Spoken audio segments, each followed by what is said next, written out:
우리의 찬양을 받으시기에 합당하신 하나님 아버지, 수요일 저녁 부활의 소망 안에서 우리와 함께 하시고 복 주시는 주님 앞에 나왔습니다.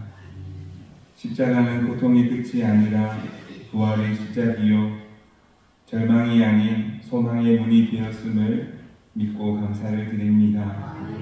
사랑의 주님, 연약한 저희는 자주 십자가 앞에서 주저하기도 하고 슬픔과 실패에 매여 또한 살아가기도 합니다. 이제는 다시 부활의 능력에 눈을 들게 하여 주옵소서. 부활하신 주님, 저희 안에 죽어있는 믿음을 다시 살려 주옵소서. 희미해진 소망의 생기를 불어넣어 주옵소서. 낙심한 마음에 다시 용기와 기쁨을 더하여 주옵소서. 우리의 가정과 일터, 교회와 이 나라, 이 지역 위에도 부활의 생명이 흘러가게 하시고 굳어진 마음들이 다시 변화되는 은혜를 경험하게 하옵소서.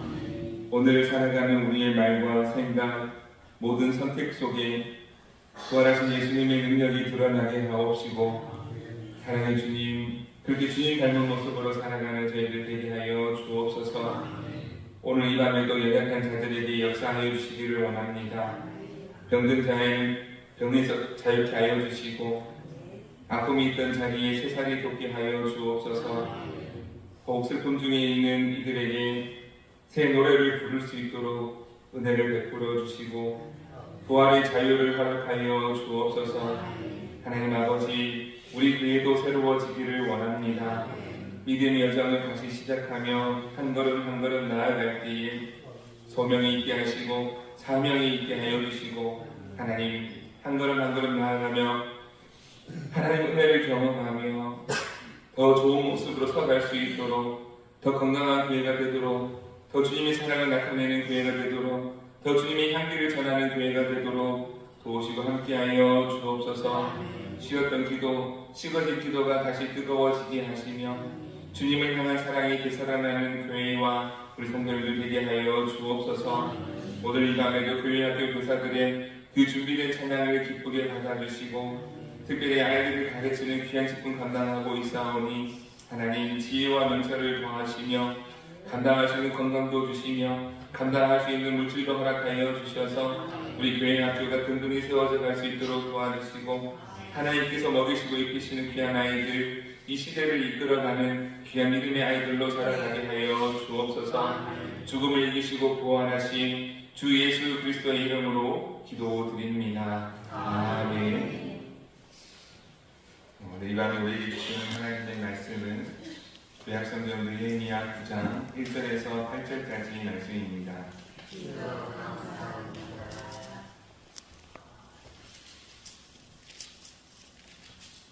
느헤미야 9장 1절에서 8절까지 말씀 한 절씩 교독하시겠습니다. 그달 29날에 이스라엘 자손이 다 모여 금식하며 굵은 베옷을 입고 티끌을 무릅쓰며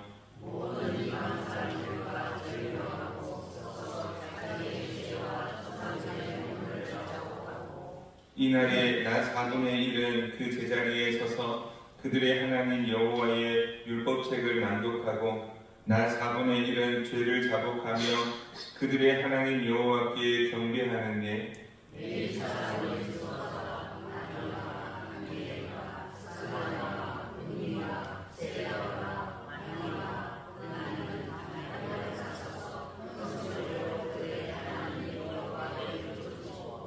또 레위 사람 예수아와 감미엘과 바니와 하산느야와 세레랴와 호디야와 스바냐와 부다히아는 이르기를 너희 무리는 마땅히 일어나 영원부터 영원까지 계신 너희 하나님 여호와를 선축할지어다.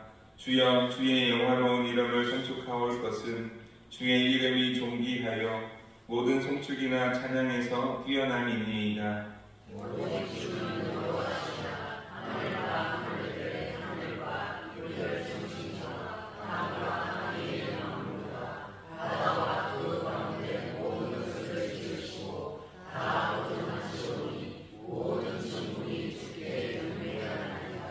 주는 하나님 여호와시라.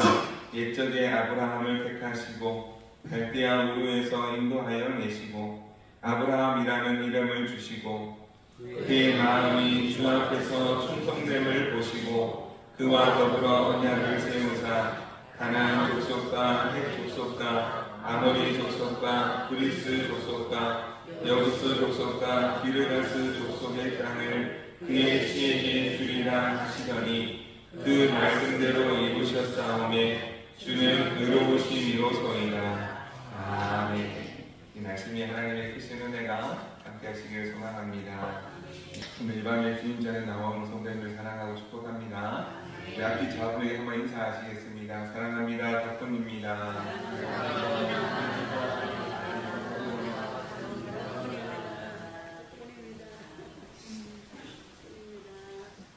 뉴스를 봐도 이렇게 들을 뉴스가 없고 볼 뉴스가 없고 마음이 답답하다는 이야기를 많이 하십니다. 그런 중에도 이제 안타까운 소식은 이제 그 프란체스코 교황이 이 세상을 이제 하나님의 부르심을 받고 세상을 떠났다는 이야기를 듣습니다. 그래서 그의 삶에 대해서 여기저기서 이야기도 나오고 그 영상도 보게 되는데요. 저에게 말씀대로 살다가 가신 분이구나 라는 생각을 하게 됩니다. 하나님을 믿고 하나님의 말씀에 따라서 살 때에 특별히 프란체스코 교황은 가난한 자들, 연약한 자들을 위해서 살았던 삶이었음을 보게 됩니다. 그래서 늘 겸손하게 사시고 검소하게 사셨던 그런 모습을 보면서 참 이렇게 믿음의 도전도 되고 우리도 그렇게 살아야 되는데 살지 못했던 그런 연약한 모습을 다시 한번 돌아보게 됩니다. 사랑하는 성도 여러분, 우리가 하나님의 말씀에 따라서 믿음으로 살 때에 그래서 하나님의 음성을 듣고 하나님의 말씀대로 살아야 될 줄로 믿습니다. 그래서 이제 교황이 하는 말 중에 한 가지는 사람들이 듣지 않는다 그런 이야기를 했습니다. 하나님의 음성을 듣지 않고 서로가 서로의 음성을 듣지 않는다. 그래서 가난한 자들의 음성이 들려야 하고 연약한 자들의 음성이 들려야 하는데 귀를 닫고 살아가는 이 시대에 그 한마디는 우리의 마음을 열고 귀를 여는 그런 한마디가 아닌가 생각을 해보게 됩니다. 우리 성도님들도 살아가실 때에 하나님의 음성을 듣고 있습니까? 우리의 귀는 열려 있습니까? 우리의 마음은 닫혀 있는 것은 아닙니까? 참 들을 것이 없고 본받을 것이 없는 그저 악한 시대인 것 같습니다만 그럼에도 불구하고 우리에게 말씀하시는 하나님의 음성이 있는 줄로 믿습니다. 소명이 있고 사명이 있습니다. 하나님께서 한 사람 한 사람을 부르시고 그 부름에 응답한 자를 하나님께서 사용하셔서 하나님의 뜻을 전하시고 나타내시고 하나님께서 역사하심을 믿습니다. 오늘 우리도 살아갈 때에 어떻게 살아가야 하는가? 하나님과 가까워지고 하나님의 음성을 듣고 하나님께서 나를 사랑하시고 부르신 택하신 자로서 살아가는 우리 모두가 될 수 있기를 간절히 소망합니다. 오늘 이 밤에도 하나님과 더 가까워지는 저와 여러분이 되기를 간절히 소망합니다. 하나님의 백성들, 느헤미야 말씀을 계속 보고 있습니다만 이제 하나님의 백성들 그래서 성벽이 다 무너지고 삶의 터전도 다 무너지고 이방 군대에 의해서 바벨론에 의해서 예루살렘 성이 함락되고 성전도 무너지고 삶이 다 무너졌던 그들에게 하나님께서 또한 은혜를 베푸셔서 느헤미야 한 사람을 택하시고 그 많은 사람들이 합력하여 성벽을 짓게 되고 많은 어려움과 방해도 있었습니다만 믿음으로 세워져 가는 그런 모습을 보게 됩니다. 그 성벽을 다 완성한 이후에 예배자로 서게 하고 사람들을 이제 아름답게 세워가고 공동체가 회복되어져 가는 가운데에 이제 하나님의 말씀에 대해서 다시 사모하는 마음이 생기고 그의 학사 에스라를 통해서 하나님의 말씀을 듣게 되고 그들의 마음속에 회개하는 마음이 들고 다시 자복하고 다시 하나님 앞에 서기 위한 그들의 모습을 보게 됩니다. 그래서 오늘 그 느헤미야 9장의 말씀을 읽었는데요. 9장에서는 이스라엘 백성들이 정말 하나님의 백성으로 살기 위해서 다짐하고 결단하며 참된 회개하는 모습이 오늘 말씀 속에 나와 있습니다. 그래서 하나님의 말씀이 들려질 때에 우리의 죄악들이 깨달아지고 우리 잘못된 것들을 깨달아 알게 되고 그래서 참된 회개가 일어나고 하나님께 더 가까워지는 그런 내용들이 오늘 말씀에 나와 있습니다. 그래서 이스라엘 백성들 하나님의 말씀을 기억하고 다시 초막절을 지키며 광야 40년을 지켜주셨던 하나님, 바벨론 포로 이후에 무너졌던 삶 가운데 하나님께서 함께 하시고 우리의 삶 가운데 함께 하시고 하나님께서 우리의 삶을 지켜주시고 도와주실 것을 믿는 그 믿음으로 초막절 절기를 지키며 그동안 하나님의 백성답게 살지 못했지만 이제는 하나님의 백성답게 살기 위하여 힘쓰고 애쓰는 모든 가운데 그 첫 번째 시작은 회개함이었다는 것입니다. 하나님의 백성으로서 하나님께서 의로우시다라고 고백하는 사람들은 반드시 죄악 가운데 있을 때에 회개하게 되어진다는 것입니다. 그래서 하나님의 백성이 아닌 사람, 정말 선택받지 못한 사람은 자신의 생각과 자신의 뜻 가운데 살아가겠지만 하나님의 백성, 주는 의로우시다 그 고백을 하는 사람은 반드시 잘못했을 때에 회개하게 되어 있다는 것이죠. 그러면 회개가 무엇인가? 우리 1절 말씀을 다시 한번 읽어보겠습니다. 1절 말씀 다시 한번 보시면요. 그날 소문 나는 날에 이스라엘 자손이 다 모여 금식하며 굵은 베옷을 입고 티끌을 무릅쓰고 2절입니다. 모든 이방 사람들과 절교하고 서서 자기의 죄와 조상들의 허물을 자복하고 그래서 이제 금식하기도 하고 굵은 베와 티끌을 뒤집어 쓰기도 하고 그리고 모든 죄를 자복하고 조상들의 죄도 자복했다라고 이렇게 말씀하고 있습니다. 참된 회개는 그저 슬픈 마음을 갖는 것이 아니라 우리의 잘못됨을 깨닫는 것이고 그래서 하나님 앞에 완전히 무릎 꿇는 것에서부터 시작이 되는 것입니다. 자신의 죄를 알고 자신의 죄를 완전히 자복하는 것, 그것이 참된 회개이고 우리가 잘못된 길에서 왔다 할지라도 그 잘못된 길을 돌아가지 않고 그 길에서 돌이켜서 하나님께서 원하시는 길, 하나님께서 기뻐하시는 그 길로 걸어가는 것이 이 참된 회개입니다. 그래서 회개는 하나님 앞에 무릎 꿇는 것에서부터 시작하는데요. 진정으로 하나님 앞에 무릎 꿇었다는 것은 어떤 모습으로 나타나는가? 우리 2절 말씀 읽었습니다만 2절이 가장 참 중요한데요. 우리 2절 말씀 다시 한번 읽어보겠습니다. 같이 한번 읽어보겠습니다. 모든 이방 사람들과 절교하고 서서 자기의 죄와 조상들의 허물을 자복했다라고 이렇게 말씀합니다. 그래서 가장 먼저 이제 회개에 가장 먼저 나오는 부분이 이방 민족과 절교했다는 것입니다. 이방 민족과 절교하는 것이 무슨 의미인가? 이게 얼마나 중요한지 모릅니다. 구약 성경 말씀에서 보면은요, 아주 중요하고 반복적으로 나타나는 것이 이방 민족과 교류하는 것, 이방 민족과 가까이 가는 것, 이방 민족과 섞여가는 것이 얼마나 큰 죄인지 그 구약 성경 말씀을 보다 보면 계속해서 나타나는 것입니다. 그래서 이방 민족과 가까이 하면서 모든 죄가 시작됨을 알 수 있습니다. 그만큼 하나님과 가까워지고 하나님 앞에 바로 서기 위해서는 가장 먼저 단절해야 되는 것이 이방 문화였다. 이방 민족, 이방 문화와 섞여 살 것이 아니라 구별된 하나님의 자녀로서 살아가는 모습이 중요함을 늘 이 성경에서는, 구약 성경에서는 계속해서 말씀하고 있습니다. 이방 민족과 가까이 할 때에 나타나는 대표적인 죄가 어떤 죄인가? 가장 큰 죄는 우상 숭배하는 것입니다.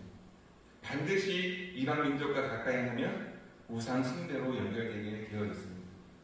예를 들면 솔로몬이 왕이 되었습니다. 이스라엘의 왕이 되었습니다. 그러나 처음에는 듣는 마음이 있어서 늘 하나님의 음성을 듣고 하나님께서 주신 그 말씀에 따라서 지혜롭게 판결하는 지혜의 왕이었습니다만 나중에는 이제 그 마음이 갇히고 듣는 귀가 닫혀졌을 때에 인간적인 방법들을 생각하게 됩니다. 그러면서 인간적인 안전장치를 마련해 준다는 것이 어떤 것이었는가 하면 이방 민족들과 정략 결혼을 한 것이죠. 이방 왕의 그 공주들을 아내로 맞이하여서 이제 그 안전장치를 마련했다라고 생각했던 것입니다.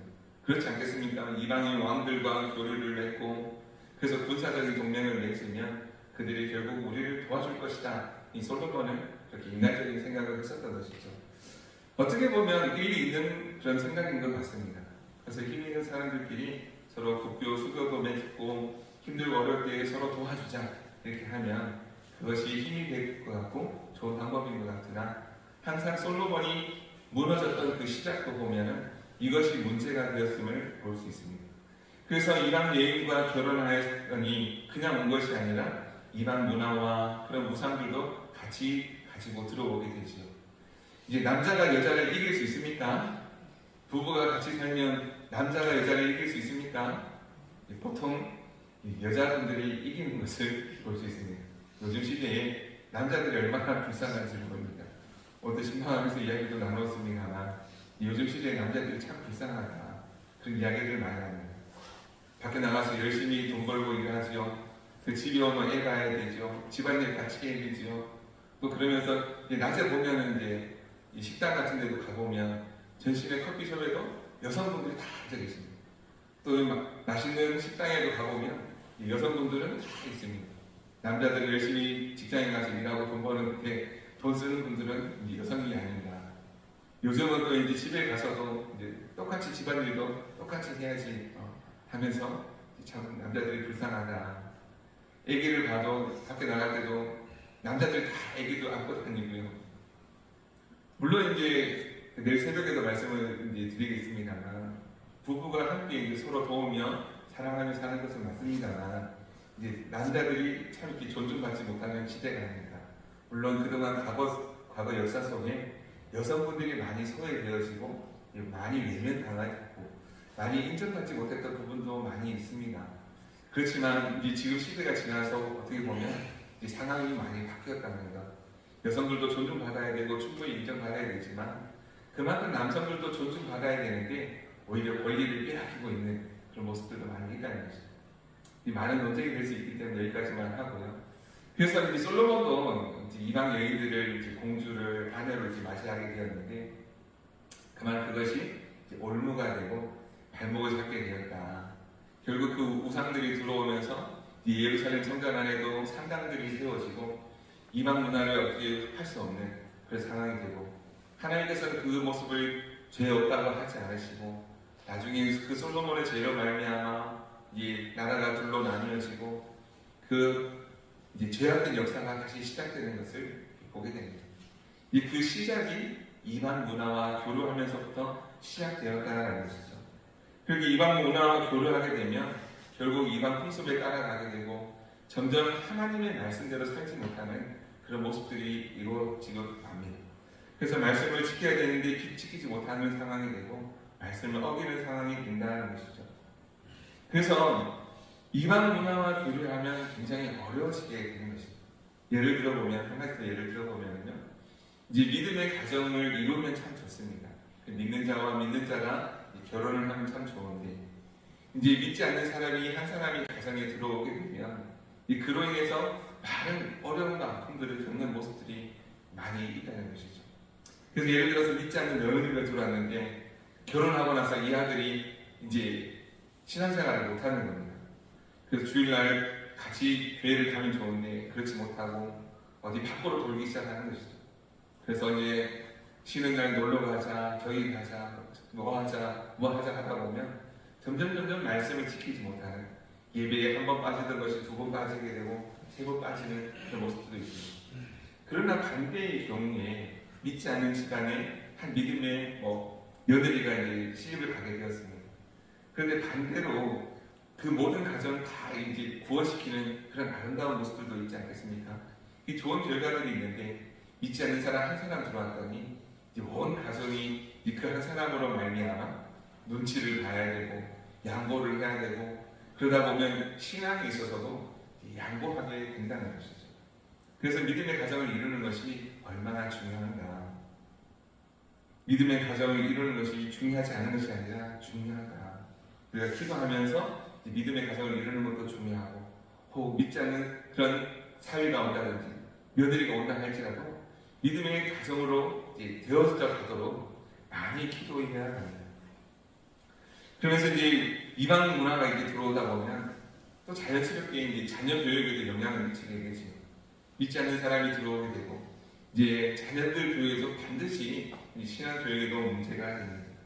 그러다 보면 자연스럽게 세상 문화에 휩쓸리게 되고 세상적인 방식에 따르게 되고 이 세상적인 문화와 그런 모습들을 보게 되면 반드시 도덕적으로 성적으로 타락하고 부패하는 것들을 보게 됩니다. 그 시작이 이방 문화와 섞여 살면서부터 시작이 된다는 것이죠. 그래서 가장 처음 오늘 말씀에서부터 참된 회개는 이방 민족과 결별하는 것에서부터 시작된다라고 말씀하고 있습니다. 그러면 오늘날에 이제 이런 이방 문화들은 어떤 문화가 있겠습니까? 우리 오늘 현대를 살아가는 우리에게 이제 이방 문화와 이제 멀리 지내야 되는데 오늘날 이제 우리가 멀리 해야 되는 그런 이방 문화들, 세상 문화들은 무엇이 있겠습니까? 이제 몇 가지를 이제 살펴볼 수 있는데요. 첫째는 자기 중심주의를 멀리 해야 합니다. 인문학에서 늘 이야기하는 것은 자기가 최고다. 그리고 하는 말은 돈이 최고다 하는 것입니다. 그 자기 중심주의, 물질 양용주의가 가장 대표적인 세속 문화라고 할 수 있습니다. 그러나 그리스도인의 삶은 그렇지 않습니다. 조금 돈이 부족해도 살 수 있습니다. 조금 나 자신을 내려놔도 괜찮습니다. 그래서 말씀 중심, 하나님 중심으로 사는 것이 신앙생활이라면 세상은 그것을 모르기에 네, 자기 중심, 자기가 최고고 돈만 있으면 된다라고 이렇게 이야기를 합니다. 그리고 자유를 외치며 이제 방종하는 모습들이 많이 나타나는데 가장 먼저 나타나는 것은 성적인 방종입니다. 음란한 세대, 음란한 세대가 되어져 가고 있습니다. 이 젊은 사람들도 하는 얘기가 무엇이 문제냐? 요즘 시대가 어떤 시대인데 이 자유롭게 할 수 있도록 내버려 두라는 그런 이야기들을 많이 하죠. 그러면서 이런 얘기를 합니다. 문제 삼지 않으면 문제가 되지 않는데 문제를 삼으니까 문제가 된다는 거예요. 무슨 뜻인지 이해가 되십니까? 문제 삼지 말라는 겁니다. 네가 문제 삼지 않으면 아무 문제가 안 되는데 네가 문제 삼기 때문에 문제가 된다는 겁니다. 예를 들면 5살짜리 아이가 있는데 담배를 핀다고 한번 생각해 보겠습니다. 문제 삼지 않으면 문제가 안 된다는 겁니다. 그러나 네가 문제 삼기 때문에 문제가 된다는 것입니다. 이것은 중국의 사고방식입니다. 지금도 그러고 있는지 모르겠습니다만 중국 사람들이 이렇게 생각을 합니다. 이 5살짜리든 7살짜리든 이 자기 권리이고 자기가 하고 싶어 한다는 게 냅두라는 거예요. 문제 삼지 않으면 문제가 안 되는데 왜 문제 삼느냐는 것입니다. 문제 삼는 네가 문제다 라고 이렇게 이야기를 합니다. 그러나 문제가 안 되는 것이 아니죠. 우리나라에서는 못하게 합니다. 술, 담배, 이 성인 되기까지 못하게 합니다. 왜 못하게 할까요? 문제가 되기 때문에 못하게 하는 건 아니겠습니까? 자연스럽게 이 세상 문화와 접하게 되고 멋이 아닌데 멋이라고 생각하고 그렇게 술, 담배에 젖어 살고 이 세속적인 문화에 살면 반드시 성적으로 타락하고 그로 인해서 책임감 없이 결혼하게 되고 만나게 되고 그로 인해서 많은 문제들이 생기고 있기 때문에 법적으로 정하고 못하게 하는 것 아니겠습니까? 게다가 계속해서 나타나는 이런 세상적인 그런 문화들을 보면 이제 미디어라든지 유튜브 이런 SNS 이런 것들을 통해서 많은 세상적인 문화들을 이제 그냥 받아들이게 되는데 거기에 보면 나타나는 가장 모든 대표적인 것들이 이제 돈 중심, 자기 중심, 성공 지상주의 이런 것들이 이제 보여주고 있기 때문에 이제 반드시 문제가 되어진다는 것이죠. 신앙생활과는 반드시 부딪히는 부분이 있습니다. 그런데 요즘 세상 문화를 보면 그것을 아무 분별 없이 그냥 쉽게 받아들인다는 겁니다. 가랑비에 옷 젖는다고 이것이 우리 신앙을 힘들게 하고 아프게 하는데도 불구하고 잘 분별하지 못하고 무분별하게 받아들이는 그런 모습들이 많이 있습니다. 심지어 요즘은 어린 아이들도 핸드폰만 주면 조용해지는 거기에 집중하고 그걸 통해서 부모님들이 조금 편할 수 있으니까 아이들에게 핸드폰을 쉽게 주는 모습들도 많이 있습니다. 그런데요, 조사에 의하면 유명한 IT 기업의 회장님들은 자기 자녀를 키울 때 핸드폰을 안 준다고 합니다. 미디어로부터 조금 나중에 접하게 되고 오히려 아날로그적인 책을 많이 보고 아날로그적인 삶을 이렇게 살도록 한다고 합니다. 그러나 다른 자식들은 다 미디어 중독되게 만들어 놓고 자기 자식들은 그렇게 키운다는 것이죠. 그 아이폰 뒷면에 보면은 한 문구가 써 있는데요. 미국에서 이제 디자인하고 중국에서 만든다는 그런 이제 문구가 있습니다. 그런 문구가 적혀져 있는데 미국에서 디자인해서 이제 아이폰을 만들면 그 사람들이 전체의 이제 이익금의 몇 퍼센트를 가져가는가? 90% 이상을 가져간다고 해요. 디자인 열심히 해서 90% 이상 비용을 가져가고 이익을 가져가고 중국에서 만들어서 인건비로는 한 10%가 이제 나간다고 합니다. 그게 얼마나 불공평합니까? 이게 무슨 말이냐면 열심히 인건비, 재료비 이런 거 다 해서 이제 10%로 이제 나간다는 거예요. 그리고 90%는 이제 생각한 값, 디자인한 값, 이 기술을 만든 값으로 90% 이상을 가져간다는 거예요. 얼마나 불공평합니까? 그래서 이제 이런 사회를 만들고 있다는 것이죠. 이제 10%다 미디어에 중독된 이제 루저들을 다 만들어 놓고 자기는 생각한 값으로 90%를 가져가는 것이 미국적인 사고 방식입니다. 이 세상 방식이 이렇습니다. 그래서 세상에 물들게 만들고 타락하게 만들고 그렇게 이제 타락하고 물든 사람들이 있어야 자기들이 이익을 보는 사람들도 있다는 것입니다. 이런 세상 문화들은 이렇습니다. 자기 중심주의, 자기 성공주의, 물질 만능주의를 만들어가고 있을 때에 우리는 그것을 잘 분별하지 못하고 신앙적으로 잘 분별하지 못하면 그냥 똑같이 휩쓸려 가버리는 것이죠. 그것이 또한 더 문제가 되는 이유가 무엇인가 하면 이제 그런 문화들이 교회 안에도 들어오기 때문에 문제가 됩니다. 그 교회 안에 세속화라고 하는데 교회 안에서도 분별 없이 그저 똑같은 모습으로 세상적인 것들이 하나씩 들어오다 보면 교회도 그만 세속화가 되어지고 우리의 생각과 사고방식도 신앙적이지 않은데 기독교적인 것이 아닌데도 불구하고 분별 없이 사용하는 그런 모습들이 얼마나 많이 있는가 하는 것입니다. 그래서 이제 그 시작이 이방 문화와 결별하는 것, 그것이 가장 중요한 것임을 알고 가장 급한 것임을 이렇게 말씀을 통해서 보여주고 있습니다. 그러면 세상 문화와 다른 하나님의 방식대로 사는 것은 무엇인가? 믿음대로 산다는 것은 무엇인가? 그 이후에 이제 3절 이후에 계속해서 보여주고 있는데요. 하나님의 말씀에 따라 살고 하나님을 찬양하고 간절히 부르짖어 기도하면서 하나님의 뜻 가운데 사는 것이 믿음의 방식이다라는 것입니다. 주는 의로우십니다. 8절 고백인데요. 수많은 이방 사람들 중에 하나님께서 아브라함을 택하시고 아브라함의 믿음을 사용하시고 아브라함을 통해서 하나님의 뜻을 이루셨습니다. 수많은 이방 사람들 가운데 믿음으로 순종하는 한 사람 아브라함을 택하셨던 것입니다. 그 아브라함의 충성심이라고 표현하고 있는데 그 충성심을 사용하셔서 그 믿음의 길을 걷게 하여 주시고 하나님의 신실한 언약을 이루는 축복의 통로로 삼으셨다는 것입니다. 오늘 말씀을 듣는 우리도 이런 아브라함과 같은 믿음이 되기를 소망합니다. 주는 의로우십니다. 그 믿음의 고백을 할 수 있기를 소망합니다.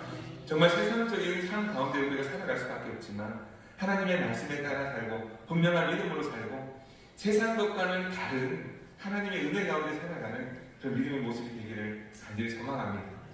지금도 이곳에 있지만 다른 것들을 생각하기보다는 하나님의 말씀이 우리 삶을 주장하고 하나님의 말씀이 우리 삶을 이끌어가고 그렇게 세상적인 것 하나씩 재미없어지고 하나님의 말씀이 주시는 참된 그 천국의 기쁨 말씀이 주는 은혜가 있기를 간절히 소망합니다.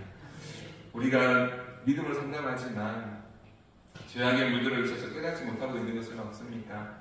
오늘 이 밤에 함께 기도하는 가운데 우리가 죄악들을 깨닫게 되고 하나님과 더 가까워지고 믿음 안에서 살고 하나님께서 기뻐하시는 일을 하며 살아가는 저와 여러분 되기를 소망합니다. 우리 교회가 살아있는 교회 되기를 원합니다. 부활하신 주님을 믿는 교회, 주님께서 역사하시는 교회 되기를 간절히 소망합니다.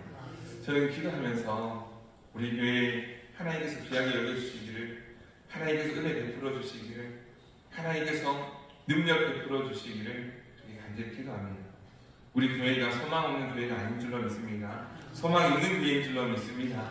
앞으로 나아갈 때 하나님의 능력을 나타내는 그런 교회가 되어질 줄로 믿습니다. 우리가 하나님의 미랄이 되어야 합니다. 세상 사람들 같이 똑같이 살면 되지 않고 하나님의 미랄로 살기를 소망합니다. 주는 의로우십니다. 이 고백을 할 수 있기를 소망합니다. 세상 사람들은 다 잘된 길로 간다 할지라도 세상 사람들을 당연하게 여긴다 할지라도 우리는 당연하게 여기지 않고 부활의 증인으로 아브라함과 같은 믿음으로 충성스러운 일꾼으로 하나님께서 인정하시는 그 믿음의 삶을 살아가는 우리 모두가 되기를 간절히 소망합니다. 저 혼자 할 수 있는 일이 아닙니다. 우리 성도님들이 같이 힘을 모아주셔야 되는 줄로 믿습니다. 우리 한 사람 한 사람이 하나님께서 기뻐하시고 기억하시는 하나님께서 택하신 아브라함과 같은 그 믿음의 삶이 되어질 때에 되는 줄로 믿습니다. 우리가 그런 믿음을 가지고 나아가는 그 성도들 되기를 간절히 소망합니다. 우리 같이 찬양하고 우리 함께 기도했으면 좋겠습니다.